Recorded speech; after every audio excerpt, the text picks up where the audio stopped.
Bien, bienvenidas y bienvenidos a una sesión más de los seminarios permanentes de educación continua del Sistema Educativo de Salud para el Bienestar, que contribuyen al desarrollo de competencias del personal de salud y favorecen la implementación del modelo de atención a la salud para el bienestar.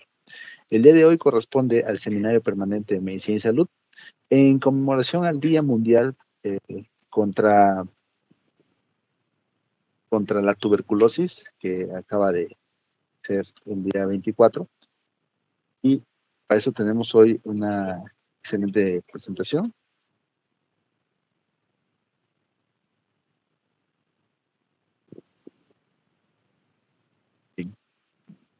El día de hoy es tuberculosis, panorama epidemiológico y manejo actual. Para la ponencia de hoy tenemos al doctor Eduardo Bustos Vázquez, el cual voy a leer una breve semblanza. El doctor Eduardo Bustos Vázquez es jefe de área de vigilancia epidemiológica de enfermedades transmisibles de la Coordinación de Epidemiología de INS Bienestar. Es médico cirujano por la Universidad Autónoma del Estado de Hidalgo y maestro en Ciencias en Sistema de Salud por el Instituto Nacional de Salud Pública. Egresado de la línea de formación de salud global del Instituto Nacional de Salud Pública, cuenta con el Fellowship en Epidemiología para Gestores de Salud por la Universidad de Johns Hopkins y Fellowship de Liderazgo en Salud Pública por la Universidad de Emory. Ambas son en Estados Unidos. Cuenta con publicaciones de artículos científicos en revistas indexadas, ha participado en diversos congresos nacionales e internacionales presentando estudios de investigación, entre los que destacan el Congreso Mundial de Epidemiología en el año 2021 en Melbourne, Australia, y el quinto Congreso Mundial de Investigación en Sistemas de Salud 2018. Esto llevado a cabo en Liverpool, el Reino Unido.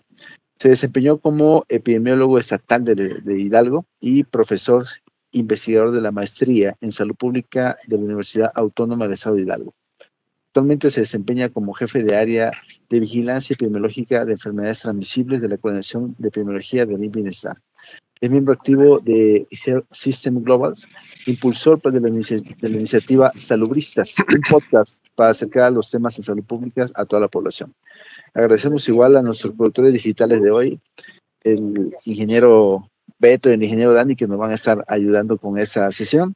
Les recordamos a las y los participantes que pueden realizar preguntas y comentarios al finalizar la ponencia, y si desean que activemos sus micrófonos, pueden levantar sus manos. También leeremos los comentarios de las personas que siguen la transmisión en el perfil de Facebook del perfil CIESABI. Muy bien.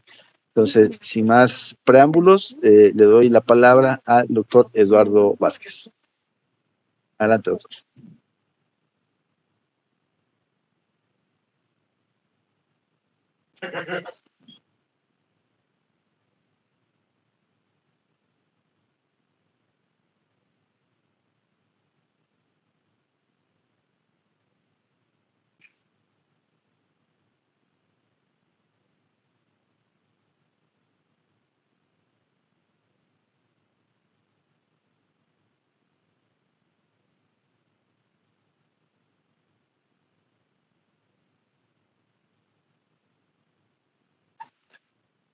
Adelante, doctor Bustos. Estamos al aire.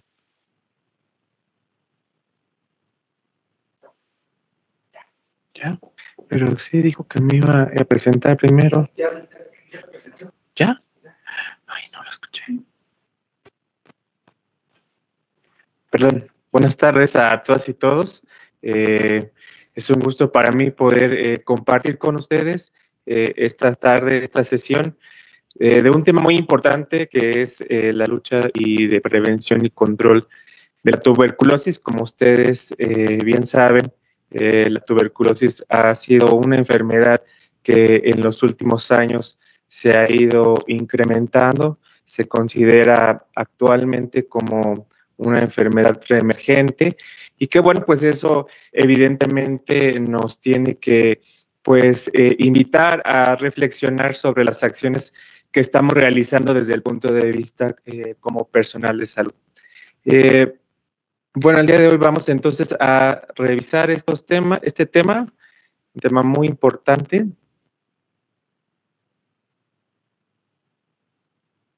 Dentro de la sesión vamos a revisar entonces algunas generalidades de la enfermedad para entender un poquito acerca del alcance y la situación epidemiológica que actualmente predomina en nuestro país. También, revisar el panorama epidemiológico y sobre todo las acciones. ¿Qué acciones tenemos que realizar ante la presencia de esta enfermedad?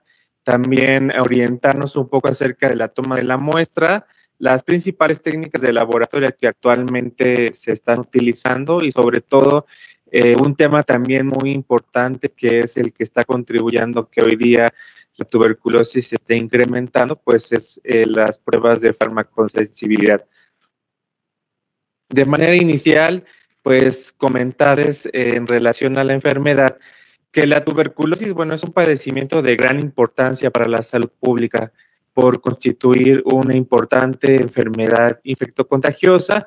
Es causada por una bacteria, por el Mycobacterium tuberculosis, y que sigue afectando a grandes grupos, especialmente a aquella población vulnerable con factores de riesgo, con enfermedades inmunocomprometidas, también en población pobre, con desnutrición, y que pues es indudablemente en el que nosotros tenemos que seguir avanzando para lograr su control.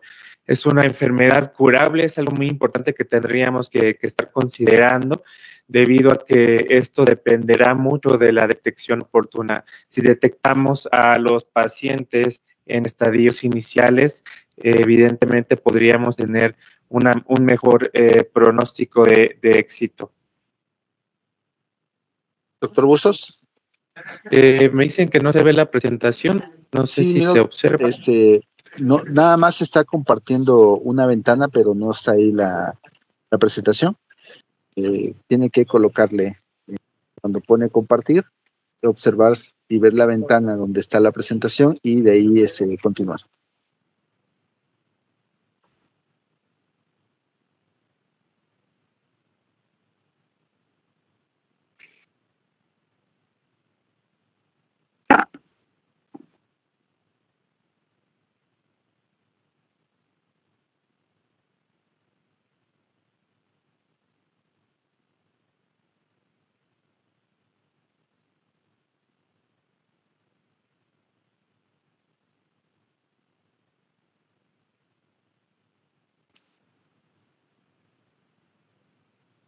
No se preocupe, déme oportunidad a ver si la puedo compartir. Permítame un momento. Bueno, parece que ahí está.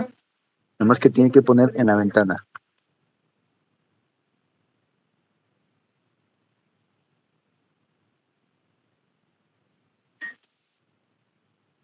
Ahí está. ¿Ahí ya se puede observar? Sí, ya se observa. Ya le puede poner el modo presentación y ya le vamos siguiendo. Excelente. Bueno, continuamos. Entonces decíamos que la tuberculosis es una enfermedad curable. Esto es muy importante que tenemos que tener en consideración. Algo también que tomar en cuenta es que todavía existe la tuberculosis. Creo que uno de los grandes mitos es que ya no hay pacientes con tuberculosis, que ya es muy raro el que podamos encontrarlos. Y hoy día vamos a revisar un poco acerca de esto, pero tener en consideración que la tuberculosis sigue siendo una enfermedad curable, pero mucho va a depender entonces de la detección oportuna. Cuando el paciente empiece con los primeros síntomas, el que se pueda realizar un estudio bacteriológico para su diagnóstico y sobre todo iniciar un tratamiento específico que se tenga que mantener en el tiempo.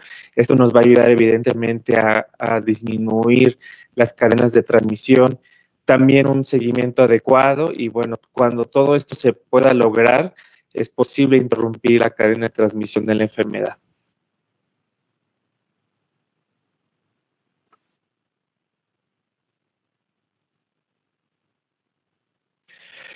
De manera inicial entonces vamos a revisar cuál es la situación que actualmente se observa a nivel nacional. Estamos aquí observando en esta gráfica el comportamiento de los casos confirmados de tuberculosis, todas sus formas. Algo muy importante que comentar es que cuando nosotros pensamos en tuberculosis, evidentemente se nos viene a la mente de primera instancia el pulmón, ¿no? La localización más frecuente de la tuberculosis, que es la tuberculosis pulmonar.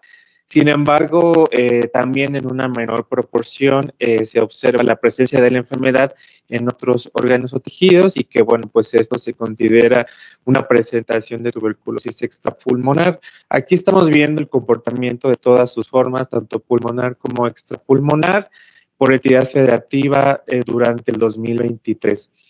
Y vean ustedes que pues es una enfermedad que pues aquí claramente nos queda con mayor detalle la claridad de que sigue existiendo la enfermedad, ¿no? Tuvimos un reporte preliminar cierre 2023 de 35.494 casos y vean ustedes pues que aquí tenemos la distribución en las diferentes entidades federativas. Esto es una gráfica sectorial que incluye pues a todas las instituciones que conforman el sector salud y vemos claramente que Baja California, Nuevo León, también Veracruz, Sonora, algunos de estos estados se encuentran justo en la frontera norte, tienen ciertas características y particularidades que han favorecido que hoy día, bueno, durante este último año hayamos observado una mayor presencia de casos de tuberculosis. Y bueno, vemos alguna menor cantidad en algunos otros estados. Aquí en esta siguiente lámina observamos la distribución de estos casos tanto a nivel pulmonar, como ya decíamos que es la presentación más frecuente, y también tuberculosis extrapulmonar, desagregado por entidad federativa y a nivel sectorial. Claramente también nos ayuda a observar los casos probables. Vean ustedes que el año previo, 2023, se estudió un total de 181.105 casos probables, de los cuales tanto pulmonar como extrapulmonar, de los cuales, bueno, pues se confirmaron 35.000, como ya lo veíamos. Y la mayor cantidad de estos casos corresponde a la presentación de la enfermedad pulmonar, 28.437. Ya veíamos que el estado de Baja California es el estado que tiene la mayor cantidad de casos confirmados. Y vemos que para los casos extrapulmonares tuvimos un registro de 7.048 casos confirmados. Aquí en esta siguiente lámina podemos observar la incidencia, la tasa de incidencia de estos casos confirmados para tuberculosis pulmonar. Geográficamente nos ayuda a entender un poquito más el comportamiento que está teniendo la enfermedad en este último año, y veíamos que esta franja de la frontera norte es donde se concentra en este momento la mayor cantidad de casos, como es la situación de Baja California, Sonora y Sinaloa, que tienen una mayor incidencia, pero por el lado este también el estado de Nuevo León tiene una incidencia alta, a diferencia de lo que vemos cerca, bueno, en la mayoría de los estados de la región centro, que pues tienen una menor incidencia, y claramente pues también a nivel de los estados del sur. Para el caso de la tuberculosis extrapulmonar, estamos observando aquí también que pues va un poco de la mano con lo que ya observábamos en la lámina anterior de la incidencia de los casos de tuberculosis pulmonar. Vemos nuevamente el estado de Baja California como el estado que sigue teniendo la mayor incidencia de casos. Vemos también Sonora, Sinaloa y algunos otros, sobre todo de la parte norte. También vemos el estado de Jalisco y Nayarit. Y bueno, también para ejemplificar un poco acerca de la tuberculosis extrapulmonar, ya decíamos que es esta enfermedad que se presenta fuera de los pulmones y que se anida en algunos otros órganos y tejidos. Vemos que la principal zona donde se presenta pues es la tuberculosis miliar en un 26%, pero vean ustedes la pleural con un 23%, en las meninges y el sistema nervioso central con un 16%, también tuberculosis intestinal y el peritoneo en un 11%, la ósea en 6%, en ojo 3%, genitourinario 2%, la piel con 1%, igual que el nivel renal, y las glándulas tiroides con menos de 1%, al igual que la suprarrenal. Entonces vemos cómo hay una gama importante de órganos y tejidos que están también presentando esta infección y que, bueno, pues ahí se anida pues el bacilo. Es muy importante, como ya decíamos, que al inicio de la presentación, que para poder lograr un control y también la cura de estos pacientes, aquí es importante la detección, ¿no? Y aquí estamos viendo la participación de todas las instituciones públicas del sector que realizan el estudio de los casos de tuberculosis, y aquí vemos la proporción distribuida de casos confirmados por institución. Vemos que para el caso de las unidades de salud que han sido transferidas a los servicios de salud de IMSS Bienestar, pues es el que concentra la mayor cantidad de casos confirmados identificados, 13.756. Vemos después que viene el IMSS, su régimen ordinario, las unidades que pertenecen a la Secretaría de Salud, en tercer lugar con 8.304, el ISSSTE con 1.109, otras instituciones, incluida la medicina privada, también con 1.067, y vemos el resto de la participación del sector con una menor cantidad, Sedena, Pemex y SEMAR. Muy importante para nosotros poder entender el comportamiento de la enfermedad, el poder conocer quiénes son cuáles son las características de los casos o de los pacientes que se enferman por tuberculosis. Esto evidentemente nos va a ayudar a nosotros a poder fortalecer las acciones tanto de detección como de control, de seguimiento, para ayudar a estas personas. Y vemos que evidentemente la mayor cantidad de los casos se concentra en edades económicamente activas, por allá arriba de los 20 años, y que en términos generales entre los 50 y 54 años es donde se alcanza de la mayor cantidad, además de los mayores de 65 años. Es decir, hablamos de población pues adulta mayor, que pues tiene sentido, ¿no? Porque son poblaciones que ya están acumulando factores de riesgo como diabetes. Puede haber también presencia de enfermedades como VIH y algunas otras que van debilitando el sistema inmunológico y que evidentemente favorecen que ante el contacto con el bacilo puedan generar esta infección latente que después se produzca en una infección activa. Particularmente la mayor cantidad de los casos se presenta en el sexo masculino, en un 67.3% en comparación del femenino con un 32.7%, y que bueno, esto también nos debe de mucho ayudar a entender el comportamiento de la enfermedad.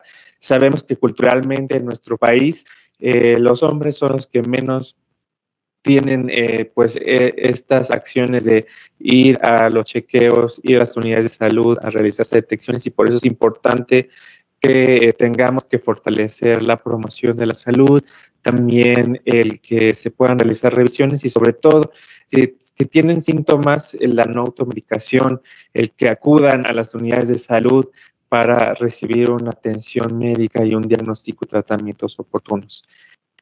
¿Cuáles son los signos y los síntomas que están presentando estos casos de tuberculosis? Evidentemente, bueno, pues la tos es el síntoma cardinal. Recuerden que ahorita ya vamos a observar las definiciones operacionales, pero bueno, la tos es el síntoma principal. Es esta tos productiva que tiene una duración más allá de 15 días y que no se ha curado del todo. Es importante el que podamos diferenciar de pues infecciones respiratorias agudas, virales o por algunas otras causas.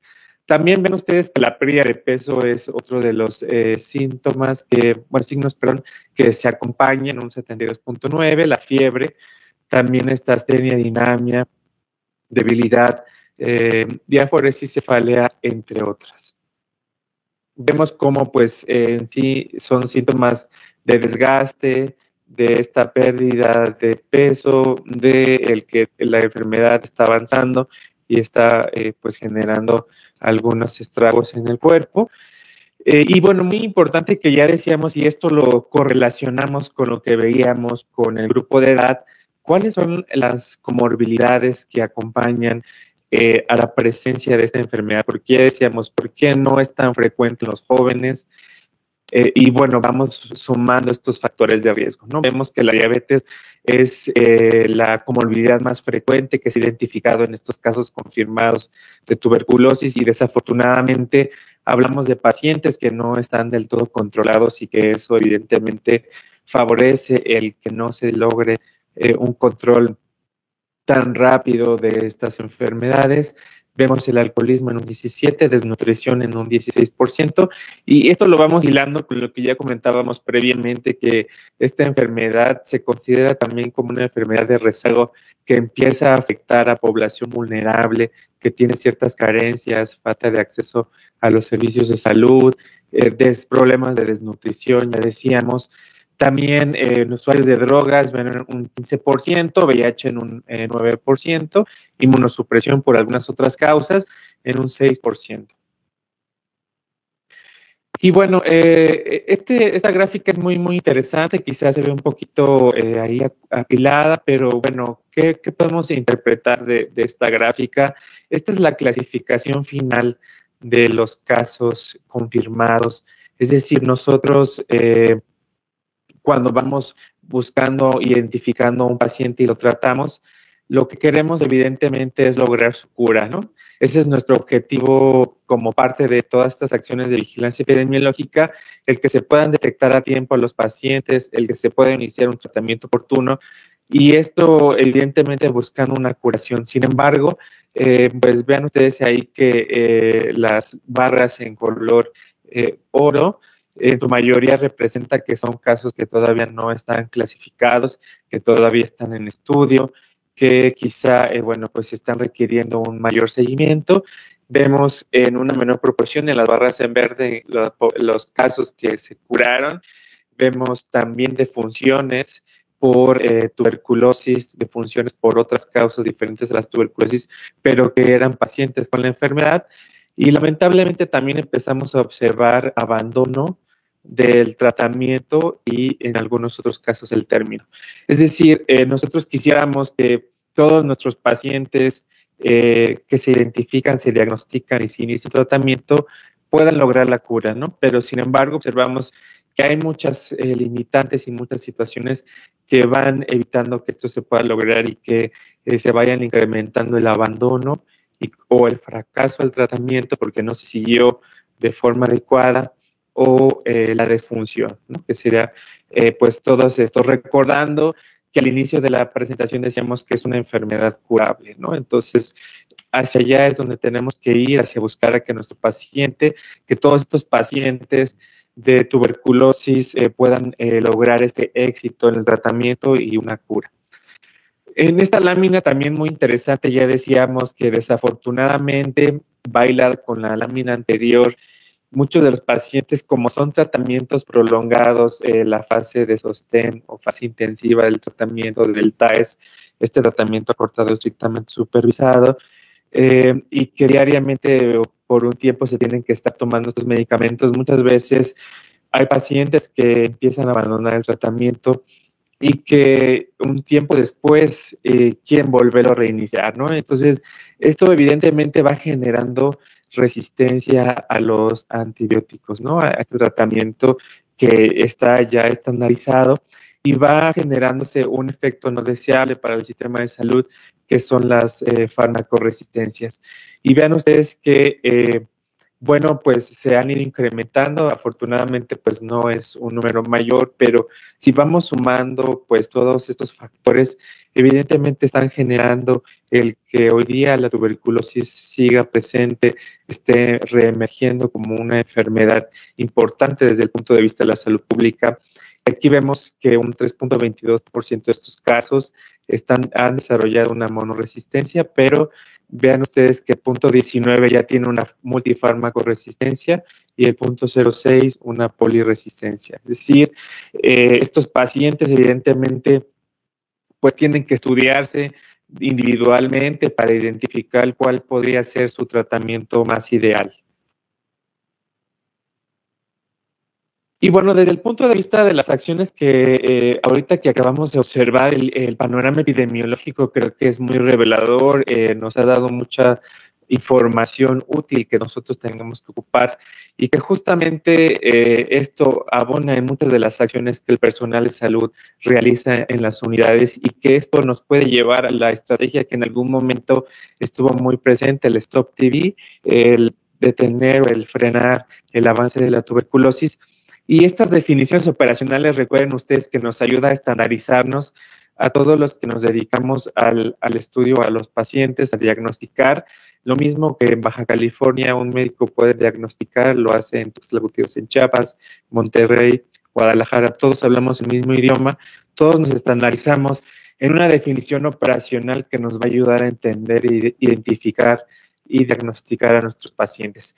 Y bueno, el diagnóstico operacional de caso probable de tuberculosis pulmonar, pues es toda aquella persona que presenta tos con expectoración o hemoptisis de 2 o más semanas de evolución.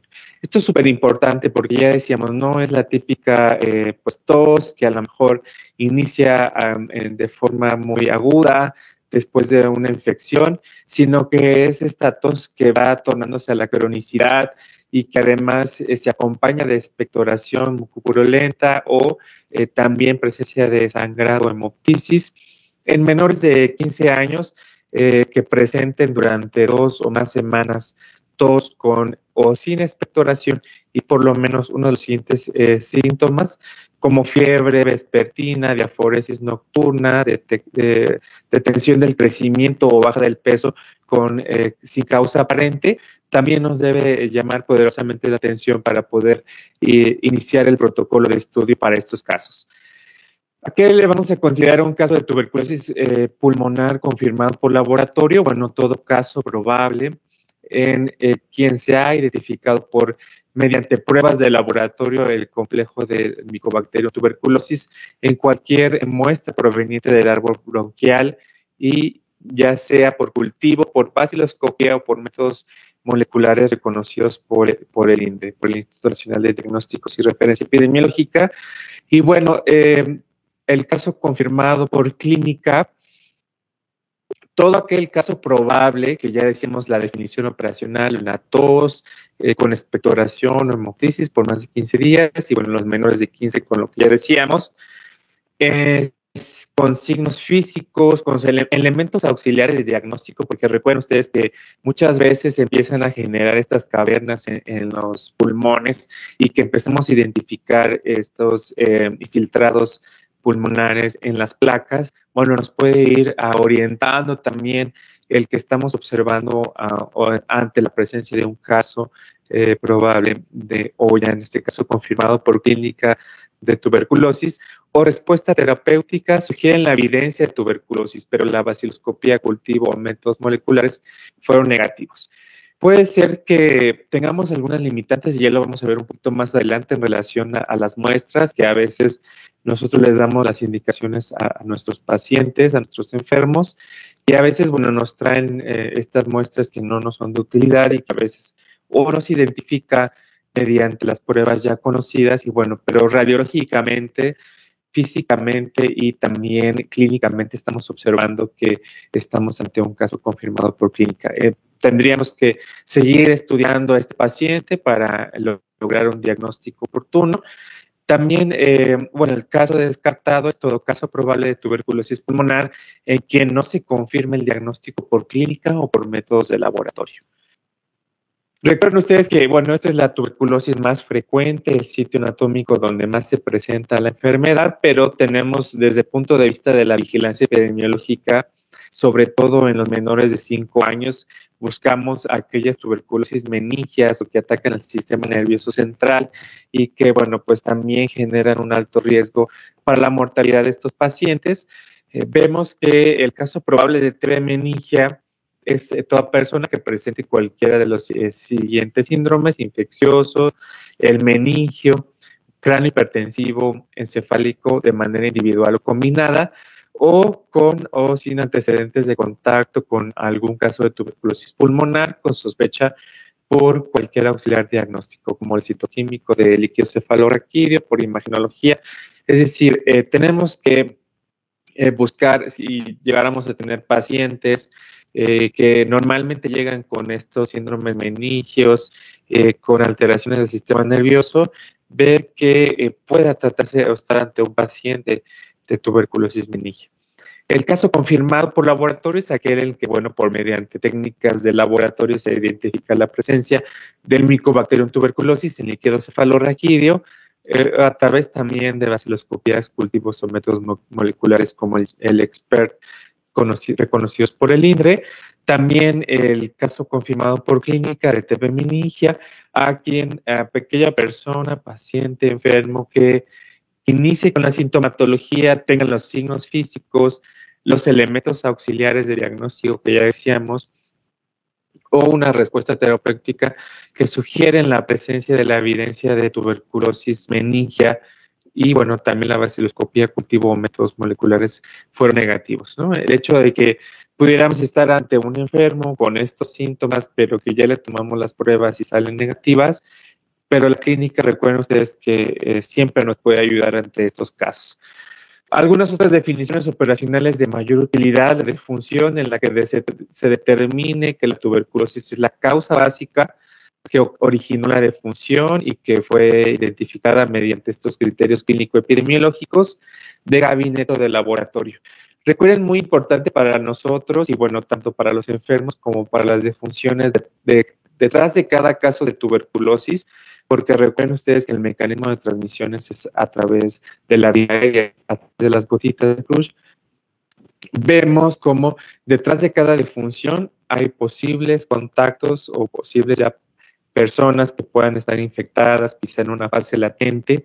Detrás de cada caso confirmado también puede haber contactos que puedan estar potencialmente pues, en contacto con el bacilo, y dependiendo también, decíamos, del sistema inmunológico, la edad, el estado nutricio y algunas otras condiciones, el poder desarrollar o no la enfermedad. Por eso también es muy importante acotarnos que es importante desde el punto de vista epidemiológico no solo quedarnos con el diagnóstico y el tratamiento de la persona, sino ir más allá, ir a buscar los contactos de aquella persona que convive o ha convivido con un enfermo de tuberculosis de manera intra o extradomiciliaria y que tiene la posibilidad de contraer la infección. Porque ya decíamos, si solamente nos centramos en el paciente, evidentemente nuestro objetivo es la cura, pero no estamos cortando con la cadena de transmisión. Y ya decíamos que una parte muy importante para poder lograr el control de la enfermedad es abatir todos los factores de riesgo, incluido el estudio de contactos, que seguramente podrían después algunos de ellos desarrollar la enfermedad y seguir contagiando a otros contactos, y bueno, pues esto irse diseminando de forma muy importante. Por eso, una de las acciones desde el punto de vista epidemiológico tiene que ir centrado a este estudio de los contactos. Y bueno, también el caso de tuberculosis extrapulmonar se refiere a cualquier caso confirmado por laboratorio o clínicamente diagnosticado de tuberculosis que involucra a otros órganos que no sean los pulmones, ya decíamos, los ganglios linfáticos, el abdomen, tracto genitourinario, piel, articulaciones, huesos y meninges. ¿Qué otras acciones tenemos que ir desarrollando? Bueno, es importante que estas definiciones operacionales están en el manual de procedimientos estandarizados para la vigilancia epidemiológica de las micobacteriosis, que es de la Secretaría de Salud, de la Dirección General de Epidemiología. Lo podemos tener ahí, el manual, en nuestro consultorio, en nuestra computadora, y nos podemos estarlo revisando. Esto nos va a ayudar evidentemente a poder discernir entre qué pacientes podrían ser potencialmente casos probables de tuberculosis. Pero las acciones que se detonan, bueno, es una vez que se diagnostica la notificación oportuna.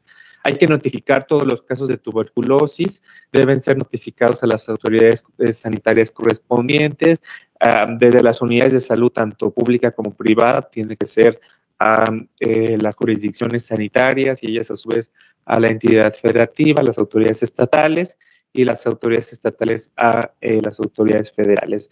Por cada institución, IMSS, IMSS Bienestar, ISSSTE, ya decíamos medicina privada, etcétera, todos tenemos que cumplir o realizar estas acciones para justamente lograr la identificación de los casos y poder realizar las acciones de control. También la recopilación de datos de casos y de contactos, ya decías, es muy importante recopilar los datos demográficos, los clínicos, los de laboratorio. Eso nos va a ayudar a tener una mayor cantidad de información para poder hacer los panoramas, para poder identificar los brotes, porque sí existen brotes de tuberculosis y son los que duran más tiempo, porque bueno, el tratamiento también es prolongado y entonces pues tenemos que ir logrando controlar estas cadenas de transmisión. También la búsqueda activa de casos se debe de realizar en grupos de alto riesgo, ya decíamos, diabéticos, pacientes con VIH, con inmunosupresión, como personas que también tengan contacto de casos conocidos de tuberculosis o con síntomas respiratorios persistentes, evaluación del programa de vigilancia para determinar su eficacia y su eficiencia, es decir, si estamos haciendo todas estas acciones en la unidad de salud. Y como ya decíamos, una parte muy importante de la identificación de los contactos. Se debe identificar a todas estas personas que se han estado expuestas a un caso de tuberculosis pulmonar. Esta es una de las principales debilidades que tenemos al momento de realizar la atención de estos pacientes. Yo sé que nos desvía mucho la atención y es primordial el que podamos atender a los pacientes, pero siempre que revisamos los casos y revisamos en específico este apartado de los contactos, pues resulta que el caso refiere que no tiene contactos, ¿no? Y bueno, pues esto no del todo es creíble, digo, habrá algunos ejemplos que sí, pero en su mayoría pues somos personas sociables que siempre estamos en constante contacto con otras personas y bueno, hay que sensibilizar a los pacientes, hay que interrogar a profundidad para poder identificar estos contactos con el simple y único fin, le decíamos, de cortar la cadena de transmisión que nos ayude a evitar un mayor incremento en el número de casos. Evaluar esos contactos, se debe realizar una evaluación médica a todos para determinar si tienen tuberculosis latente o activa. El tratamiento de los contactos, se debe ofrecer el tratamiento preventivo a estas personas con tuberculosis latente para prevenir la progresión hacia una tuberculosis activa. También se tiene que realizar tratamiento adecuado, se debe de garantizar que los casos de tuberculosis reciban el tratamiento adecuado y lo completen. Muchas veces este tratamiento, como es un tratamiento muy especializado, no se cuenta en las unidades de salud y por eso es muy importante que al hacer la notificación a las jurisdicciones sanitarias, bueno, también se doten de estos tratamientos para poder iniciar el mismo y que pues se pueda supervisar el seguimiento para evitar lo que ya decíamos, las farmacoresistencias. Las medidas de control de hospitales, se deben también implementar medidas de aislamiento en hospitales para evitar el contagio entre pacientes. Y también la educación sanitaria es muy importante, el que se debe educar a la población sobre la tuberculosis, su prevención y su control. Es muy importante que hagamos estas acciones de promoción, el que dotemos a los enfermos, a los pacientes, de esta información útil acerca de la enfermedad, de sus formas de transmisión y de cómo es importante el que puedan apegarse al tratamiento para evitar pues resistencias, mayor riesgo de complicaciones y un elevado riesgo a fallecer, ¿no? Es súper importante. Otras acciones que también realizamos es la capacitación del personal. Se debe capacitar a todo el personal para identificar estos casos de tuberculosis, utilización de nuevas tecnologías para mejorar la vigilancia de la tuberculosis y la investigación para mejorar de la comprensión de la enfermedad y desarrollar también nuevas herramientas de prevención y control. Dentro de las muestras de laboratorio que actualmente se están realizando, pues la principal o la que más nosotros se toma y sobre todo en el primer nivel de atención es la expectoración o el esputo. Es muy importante que nosotros le enseñemos a nuestros pacientes, le demos la indicación, los sensibilicemos, le den la importancia de las 3 muestras de expectoración y que tenga que ser justamente de la expectoración, producto de una tos más profunda, porque a veces pues vemos que nada más ahí arrojan un poco de saliva y pues evidentemente pues ni va a salir no va a salir nada, va a ser quizá una muestra rechazada y solamente estamos pues retrasando el inicio de un tratamiento, ¿no? Entonces hay que educar a nuestro paciente, como ya decíamos, enseñarle cómo tiene que realizar la expectoración para poder recopilar esta serie de 3 muestras que evidentemente pues tiene que ser aproximadamente entre 3 y 5 mililitros y recolectadas en un envase adecuado. En los menores de 5 años, bajo ciertas condiciones, pues se puede realizar el lavado gástrico, también muestras de serie de 3, o en pacientes, sobre todo los hospitalizados o que tienen algunas condiciones específicas, lavado bronquial, sobre todo para estas muestras, ya decíamos, de tuberculosis pulmonar, pero bueno, también para muestras extrapulmonares tenemos a la orina, muestras de orina, líquido cefalorraquídeo, como ya lo veíamos en la meningia, líquido pleural, acítico, pericárdico, o la biopsia también de pulmón, en este caso que está, o de algún tejido, indicada para la búsqueda de la tuberculosis.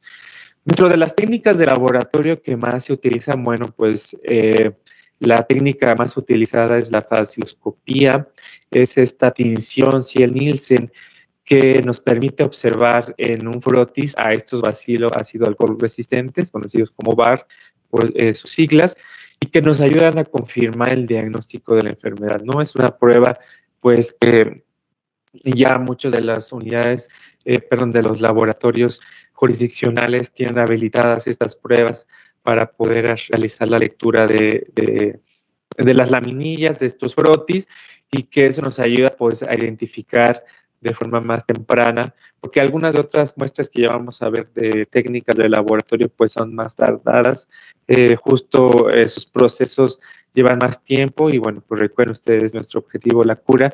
Si la primera serie de 3 baciloscopías es negativa en quienes ya deseamos clínica y radiológicamente se sospeche de tuberculosis, se debe solicitar otra serie de 3 baciloscopías y cultivo, y bueno, seguir protocolizando el estudio de estos pacientes. Entre los otros métodos para hacer también el examen está la tinción de auramina usando microscopio de luz fluorescente convencional, OLED. Otras de las técnicas de laboratorio que más utilizamos para el diagnóstico de la tuberculosis es el cultivo. El cultivo es muy importante porque nos va a ayudar mucho a poder identificar también la sensibilidad bueno, tiene una mayor sensibilidad y especificidad, pero nos ayuda a identificar la sensibilidad, farmacosensibilidad a algunos, pues, antibióticos. El cultivo en el medio de Lowenstein-Jensen es el más utilizado en el aislamiento del Mycobacterium tuberculosis, y es útil para los procedimientos diagnósticos de casos en población bacilar escasa, es decir, aquellos que tienen pocos bacilos identificados. También para identificar la especie nos ayuda si se trata de Mycobacterium tuberculosis o algún otro tipo de micobacteria. Y ya decíamos, las pruebas de farmacosensibilidad es muy importante. Si ya el bacilo que estamos identificando en el caso ya muestra cierta resistencia a la rifampicina o a algún otro antibiótico, o la multifarmacoresistencia o poliresistencia. Está indicado para el diagnóstico en caso de sospecha clínica también y radiológica de tuberculosis pulmonar con resultado negativo a 3 baciloscopías, en sospecha de TBE de localización extrapulmonar, también en los pacientes con el binomio TB-VIH, TB-diabetes y TB-NIRS. Y bueno, también se han ido desarrollando con el paso del tiempo otras pruebas que pueden ser de utilidad para la identificación y el diagnóstico de estos pacientes. Tenemos las pruebas de inmunocromatografía del antígeno MPT64, que identifica rápidamente el complejo de Mycobacterium tuberculosis. También el Lyme Probe Assay, por sus siglas en inglés, que resuelve la identificación y la resistencia a rifampicina e isoniazida. Y otro de los pruebas que más se utilizan actualmente es el GeneXpert o Expert para tuberculosis. Simultáneamente detecta la Mycobacterium tuberculosis y también la resistencia a rifampicina. Provee resultados en menos de 2 horas desde la recepción de la muestra. Y bueno, finalmente también es muy importante recordarles que muchos de estos pacientes, desafortunadamente, cuando ya los estamos identificando, quizá ya tengan alguna resistencia al tratamiento. Por eso es muy importante que los estudiemos. Por eso es muy importante, decíamos, que para cortar la cadena de transmisión hagamos la detección oportuna. Y bueno, pues muchas de estas es importante realizar a los pacientes, sobre todo a los pacientes de riesgo, el estudio de la farmacoresistencia, principalmente para la farmacoresistencia a la rifampicina o la multifarmacoresistencia, poliresistencia, que hace indispensable la realización de estas pruebas y que son necesarias para la elección también de un régimen terapéutico adecuado. Porque como ya tenemos también un estándar del tratamiento, pero pues fíjense ustedes que muchos de estos tratamientos tienen que ser individualizados porque cada paciente es diferente y algunos pueden ya estar mostrando farmacoresistencia y por eso es que en las baciloscopías de seguimiento se sigue observando la presencia de bacilos en las laminillas, en las muestras de baciloscopías y bueno, pues indudablemente nos habla de que quizá es muy importante que se revise con mayor detalle las características de los pacientes, los factores de riesgo y se instaure un tratamiento que pueda ser más adecuado. El método de las proporciones, que es el que se realiza por un medio sólido de Lowenstein-Jessen, que se considera como el estándar de oro en este tipo de pruebas, aunque es una prueba lenta que requiere al menos 42 días para obtenerse el resultado. Tenemos otras como el tubo indicador de crecimiento de micobacterias y el que ya decíamos, el GeneXpert, que es uno de los que más se utiliza para pruebas diagnósticas, sobre todo en casos iniciales o de reciente diagnóstico, en lugar de las pruebas convencionales como la vaciloscopía o el cultivo. Se utiliza en adultos y en niños con sospecha también ya de tener estas farmacoresistencias o sobre todo, ya decíamos, en los grupos de mayor riesgo como TB, el binomio TB-VIH.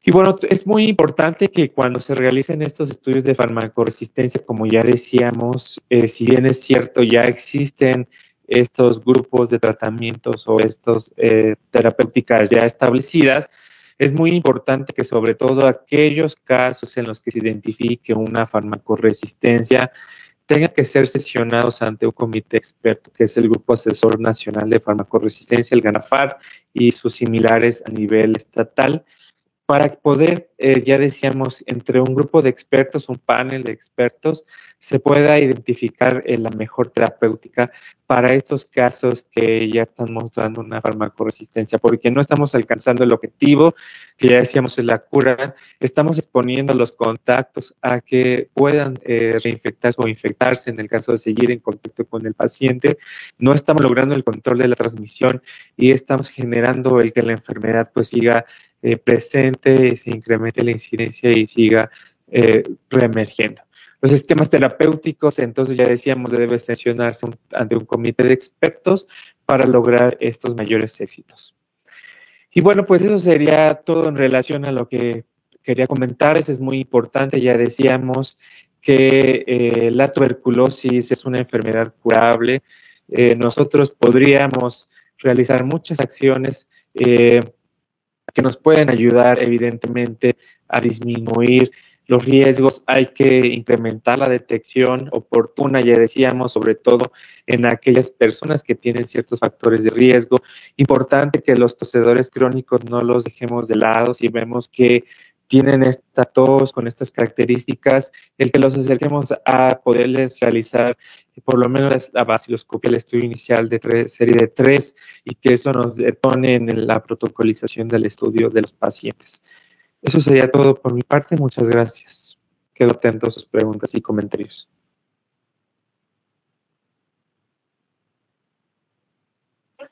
Claro que sí, doctor. Le agradecemos su ponencia, la verdad que está muy bien, muy explicada. Este, vamos tenemos unas dudas. Déjeme, pongo aquí en mi cámara. Ya, ahí estoy. Eh, tenemos hay unas preguntas que han hecho todos los participantes. Se lo voy a ir comentando, la cual, para que nos brinde la orientación. Esas preguntas, pues, tienen esas dudas y vamos a ayudarlos a corregir o a solventar estas dudas. Recordando a todas las personas que nos escuchan que posteriormente pueden revisar igual esa ponencia, queda grabada y presentan su cuestionario para que obtengan su constancia. Una pregunta que nos mandan es, ¿cuál es el motivo principal que las fronteras norte y sur de la República Mexicana presentan mayor incidencia en contagios de tuberculosis?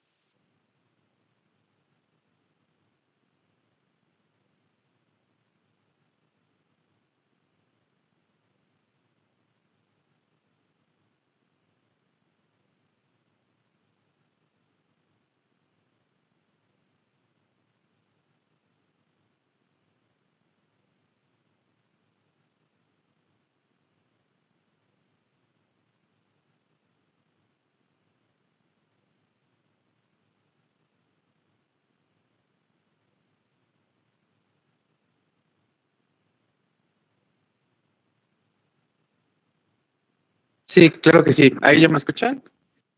Ya lo escuchamos, doctor. Como ustedes pudieron Recomendación. observar en una de las láminas que estábamos revisando, que la frontera norte, sobre todo el área específica del oeste entre Baja California, Sonora, Sinaloa, presenta esta mayor número de casos. Bueno, es importante comentarles que pues parte de la presencia de estos casos evidentemente tiene que ver con el flujo de la población de personas migrantes que están llegando a estas zonas, que están localizándose y que se quedan ahí por un periodo de tiempo indeterminado y que bueno, pues sabemos que son personas que van de paso, pero que desafortunadamente no tenemos la información respecto a si estas personas fueron vacunadas en las primeras etapas de la vida, si pues no son portadores de la enfermedad. Y bueno, pues esto va aunado a mucho también que no tienen acceso a los servicios de salud en dado caso de que llegaran a presentar o iniciar con síntomas respiratorios, además de, bueno, también vivir ciertas condiciones de riesgo que ya veíamos como, pues, quizá una malnutrición, viven en condiciones de hacinamiento, es decir, son varias acúmulo de factores de riesgo y de características que vive desafortunadamente este grupo de población que los vuelve más vulnerables y que ya decíamos son población que ahí está en contacto con el resto de la población y que esto evidentemente incrementa el mayor riesgo para la presencia de estos casos. Muy bien. Ok. Gracias. Otra pregunta, bueno, mandan la pregunta como una frase, eh, relacionando a un comentario que dice, ¿por qué la frase entre más rural, más mortal, referente a la prevalencia en los casos de tuberculosis? Considero que ven más los casos en situaciones de zonas rurales que en las ciudades.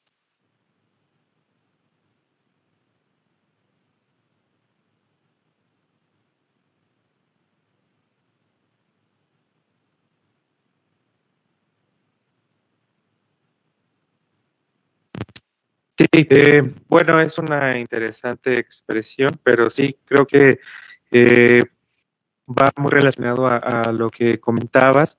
Evidentemente, bueno, pues parte de las características que yo mencionaba en la pregunta anterior, pues desafortunadamente también la comparte cierto sector de la población que vive en las zonas rurales.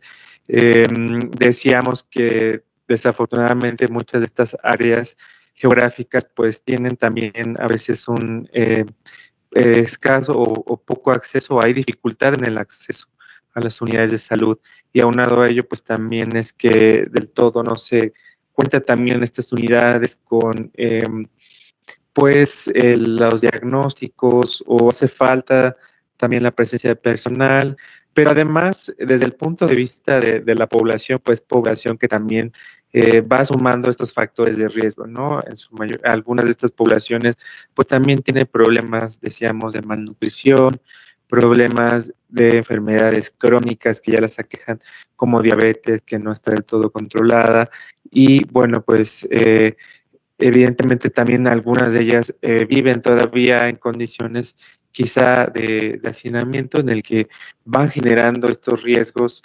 que puedan incrementar un mayor riesgo para el desarrollo de esta enfermedad.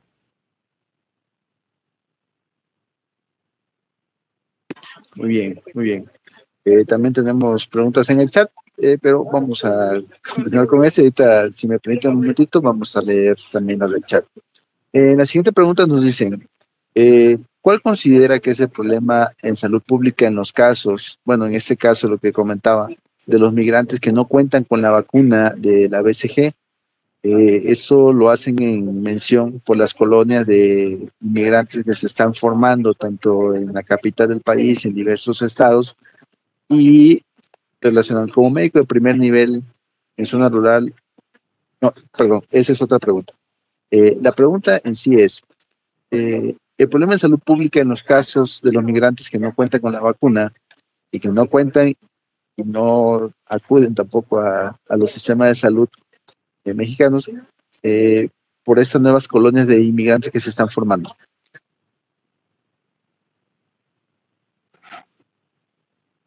Así es. Bueno, un poco de lo que ya habíamos comentado. Desafortunadamente, las enfermedades pues no respetan las fronteras, ¿no? Y sabemos que vivimos actualmente en un mundo globalizado en el que la población evidentemente se está moviendo y que, bueno, pues esto tenemos que ayudarnos para entender el fenómeno en el que las enfermedades se están comportando actualmente. Evidentemente, pues muchas de estas personas, como ya decíamos, no sabemos específicamente las condiciones en las que se encuentra el sistema de salud de estos países, si estas personas que están migrando o movilizándose en el país, pues ya recibieron su vacuna de BCG, si han estado en contacto con el bacilo, si tal vez tienen una fase, pues tuvieron contacto y están en una fase latente y que no han desarrollado los síntomas y que, bueno, pues se vuelven quizá a encontrar con el bacilo y hace que avance o evolucione a una fase activa. Evidentemente, bueno, pues es importante el que, bueno, son personas al fin y al cabo también.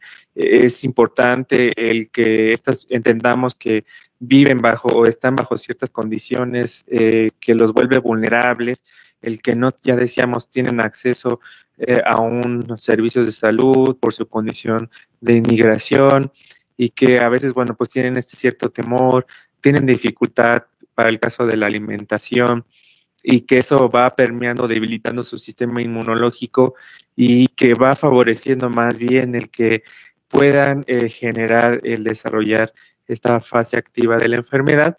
Y bueno, es muy importante el que podamos entender esto porque si existe la enfermedad en estas poblaciones, bueno, existe también el riesgo en el resto de la población, ¿no? Entonces, más bien, como colectividad, como población, tendríamos que apoyarnos justo para favorecer que estas personas se puedan diagnosticar de forma oportuna, iniciar un tratamiento y eso nos va a ayudar, ya decíamos, nuestros objetivos es cortar la cadena de transmisión para evitar que la enfermedad pues siga avanzando.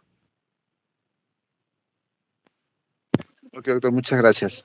Bien, ahora sí, la pregunta siguiente, nos envían esta pregunta y dicen, como médico de primer nivel en zona rural, donde es complicado que se cuente con la prueba de VAR, bueno, esto ya lo había mencionado en su ponencia, de todas las pruebas que nos mencionó, ¿cuál sería el laboratorio clínico esencial, sobre todo para iniciar manejo con el paciente con tuberculosis y los familiares?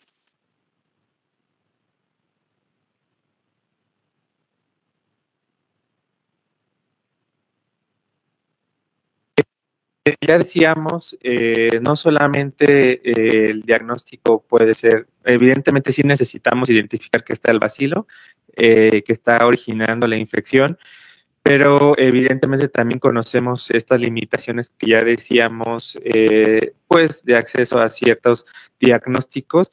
Tenemos que ayudarnos desde la parte clínica, ya decíamos, si cumple con la definición operacional, si tiene los signos y los síntomas, si podemos tener acceso a una radiografía y tal vez ahí estamos viendo ya estos cambios radiológicos, las cavernas o los infiltrados.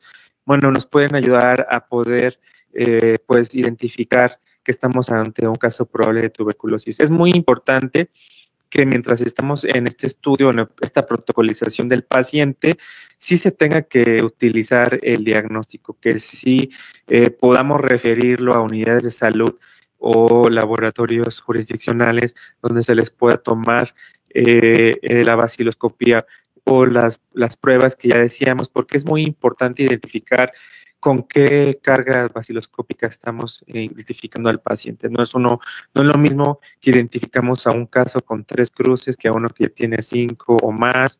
También nos va a ayudar el cultivo, ya decíamos, a buscar, a identificar la especie o identificar si ya estamos ante una resistencia, ante un antibiótico. Entonces, quizá de forma inicial en la consulta podemos ir identificando los casos, pero sí es muy importante concluir todo el protocolo de estudio. Eso nos va a ayudar a tener un mejor éxito en la terapéutica de estos pacientes.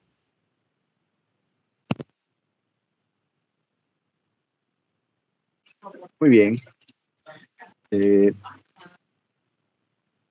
Una pregunta más, dice, ¿hay algún curso, guías?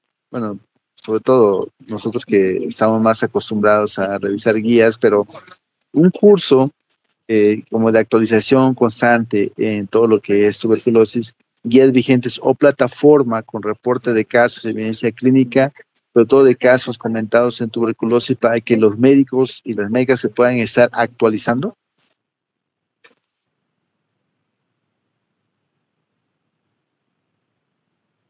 Sí, tenemos que tener a la mano nuestras guías, nuestros lineamientos de referencia que nos ayuden a poder apoyarnos en el momento del diagnóstico de estos pacientes. Inicialmente ya mencionábamos durante la presentación el manual de procedimientos estandarizados para la vigilancia epidemiológica de las micobacteriosis que publicó la Dirección General de Epidemiología de la Secretaría de Salud. Está ahí en la página de la DGE, ustedes pueden descargarla, es pública, es gratuita, ustedes la pueden tener, ya decíamos, ahí en el escritorio de su computadora para consulta por cualquier situación. Ahí ya se mencionan más explícitamente todas estas acciones de vigilancia que ahorita resumimos, las definiciones operacionales, el tipo de muestras, las características, cómo tienen que tomarse las muestras y su transporte hacia los laboratorios y demás, ¿no? También existe el manual operativo de la OMS sobre la tuberculosis. Tenemos la guía de tuberculosis por los Centros para el Control y la Prevención de Enfermedades. Y bueno, también es muy importante, como ya decíamos, otra de las acciones es la capacitación continua de del personal de salud que está en contacto constante con los pacientes. Existen varios cursos que actualmente ustedes podrían consultar, el curso de inducción de tuberculosis por el Centro Nacional de Programas Preventivos y Control de Enfermedades. También en el campus virtual de salud pública de la OPS está el curso de manejo clínico de la infección de tuberculosis y virus de la inmunodeficiencia humana, TB-VIH, y también el curso en este mismo campus virtual, el de prevenir la tuberculosis, manejo de la infección por TB. Es decir, actualmente existe mucho material, hay varios lineamientos manuales, cursos que nos pueden ayudar a profundizar más en el tema, a poder identificar a los pacientes y sobre todo acercarlos a un diagnóstico y a un tratamiento oportuno. Muy bien. Ok, tenemos unas preguntas aquí en el chat, se las voy a leer. Del participante Dorian Borja Pérez comenta que la orina no se considera un fluido apropiado para la búsqueda de bacilos de tuberculosis y pregunta cuándo se volvió a considerar apropiado o para qué prueba se usa la muestra de orina para el diagnóstico de la tuberculosis.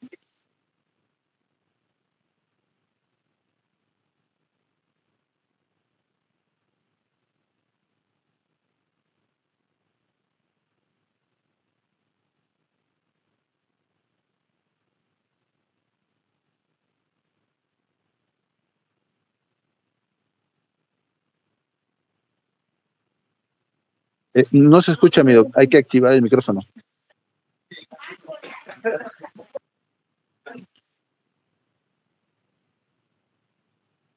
Está cerrado su micrófono, doctor Bustos.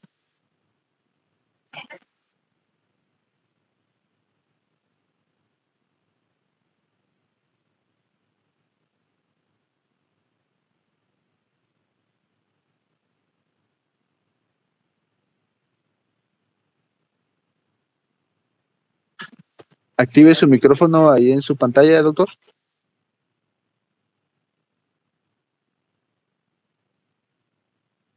¿Escuchan ahí? Ya le escuchamos, doctor. Ahora sí. Ok. Bueno, recuerden ustedes que veíamos que la tuberculosis está presente en diferentes órganos y tejidos, la más común pulmonar, pero que tenemos algunas otras, en el caso también de TB genitourinaria. Sin embargo, la orina solo se utiliza para realizar un cultivo, para búsqueda de la especie y también, pues ya decíamos, la farmacosensibilidad. Ya no se utiliza la orina para estudiarla mediante vaciloscopia, ya no es útil y se debe de obtener una serie de 6 muestras al menos para poder completar el estudio de estos pacientes. Ok, muy bien. La participante Adriana Tequida Coronado menciona: el reporte de resultados es así en campos como una cuadrícula. Epidemiología de ISSSTE también reporta los casos positivos al INDRE.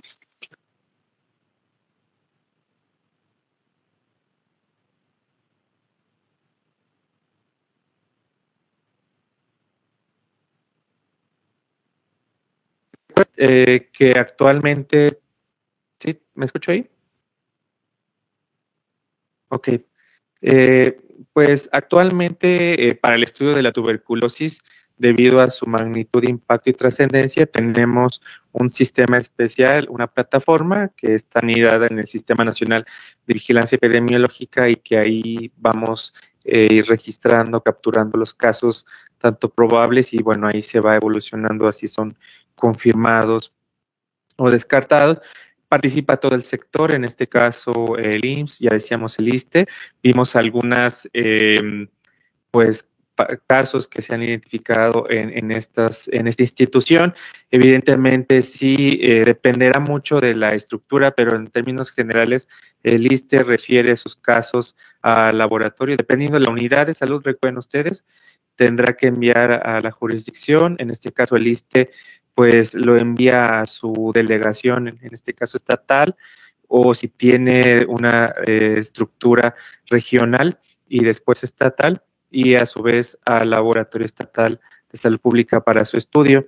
Es importante ver que justo, no, y ya si el laboratorio estatal procesa la muestra o la envía el INDRE, bueno, ya dependerá de la disponibilidad de insumos y cómo se han organizado a nivel estatal esta pues esta detección, pero en términos generales recuerden que de la unidad tiene que fluir la muestra, si es un hospital, quizá a su delegación del ISSSTE y ellos a su vez tendrán que transitar la muestra para su diagnóstico.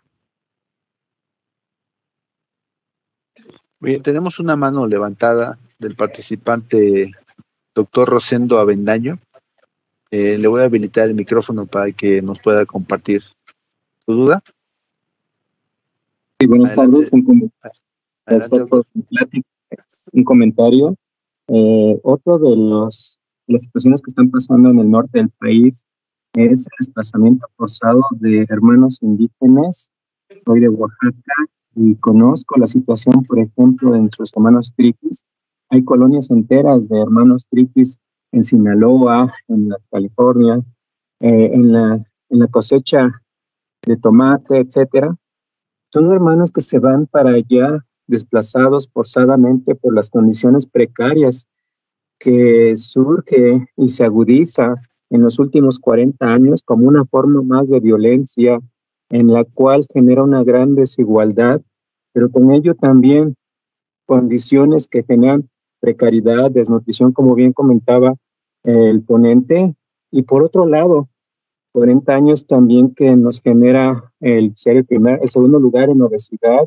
Entonces, esas dos posiciones, por un lado desnutrición, por el otro lado obesidad, y que sin embargo las dos nos hablan de una malnutrición y con ello también inmunosupresión, y esa inmunosupresión no solamente la tuberculosis, sino muchos padecimientos emergentes derivados de esta situación. Estos últimos 40 años han dejado una gran huella y que se visualiza, lo desnuda el COVID ante el impacto que genera ante esa inmunosupresión. Algunos ponentes he escuchado en esta misma plataforma virtual en el cual cómo es que si la tuberculosis le afectara a los grandes millonarios, pues ya se hubiese puesto manos a la obra para tratar de erradicarlo. Sin embargo, como afecta principalmente a nuestros hermanos que más necesidades tienen, pues lamentablemente no se ha hecho lo suficiente. Yo sé que no depende solamente del actuar del personal médico, sino de políticas, sino también de todo aquello que pueda generar resistencia ante este sistema que genera esa violencia, esa desigualdad. Es cuanto y agradecido por el espacio. Gracias por su comentario, doctor.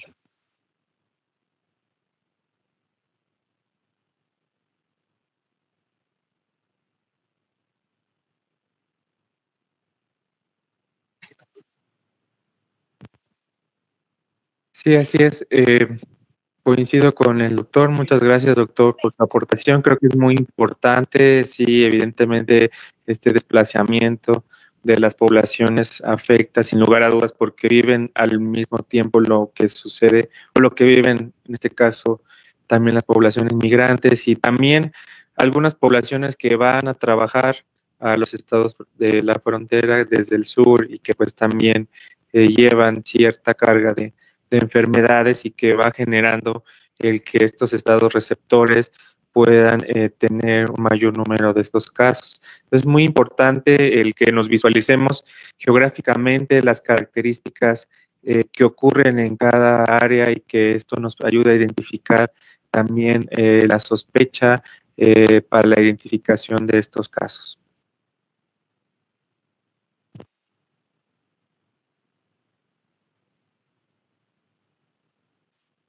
Muy bien, pues es un tema que tiene muchos otros contrastes, como mencionaba el doctor, pero que desde el punto de vista de la salud pública es donde todo nuestro personal debe de intervenir, o sea, todos los que estamos desde un primer, segundo, tercer nivel, buscar siempre ese tipo de sintomatología, saber cuáles son los estudios que necesitamos para iniciar manejo, porque en algunos casos hay muchas bibliografías que le llaman también a la tuberculosis, eso que es la muerte silenciosa. A veces son diagnósticos de exclusión, pero de acuerdo a todo lo que nos acaba de comentar el doctor Eduardo, vemos que vamos analizando desde nuestro tipo de género, la zona donde vive, su alimentación, sus hábitos, podemos llegar a poder identificar con más detalle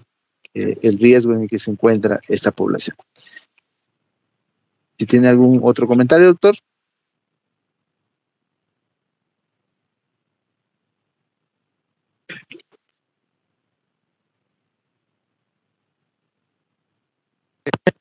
Ser el espacio, la oportunidad para poder brindar esta información importante y que sobre todo sea de utilidad para nuestros compañeros del personal salud, para toda la población y pues todos podemos aportar nuestro granito de arena para lograr la prevención y el control de la enfermedad. Muchas gracias. Muchas gracias. Igual agradecemos a todos los que han estado siguiendo hasta el final esta sesión. Agradecemos igual a nuestros productores que se van a cargo de toda la logística y la situación digital, el ingeniero Beto y el ingeniero Dani. Y los invitamos a las siguientes sesiones que tiene la plataforma CISABI. Son temas de gran importancia y relevancia que van a servir para su práctica diaria. Agradecemos también al doctor Eduardo, esperemos tenerlo en otra sesión. Y también al nuestro coordinador, el doctor Roswell, que siempre se preocupa por estar con los temas de mucha importancia y sobre todo estar en esta educación continua, generar la cultura de la educación continua en nuestro sistema de salud para el bienestar. Sin más preámbulos, le recomendamos que le den like, compartan esta ponencia con sus demás compañeros de trabajo y esperemos tener su participación en la siguiente sesión. Muchas gracias y hasta luego.